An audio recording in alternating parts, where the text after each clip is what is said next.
the lattice structure of ionic compounds.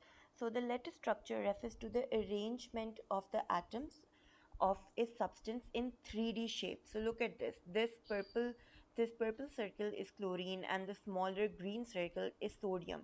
So every chlorine ion is attached to a sodium ion, and every sodium ion is attached to a chlorine ion.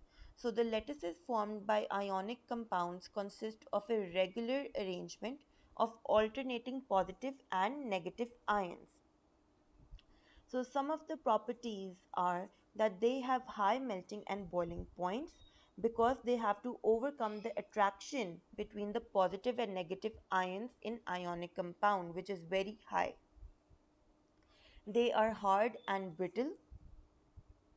Also, ionic compounds form crystal lattices, as we can see over here, and the strong forces holding ionic compounds prevent them to evaporate easily.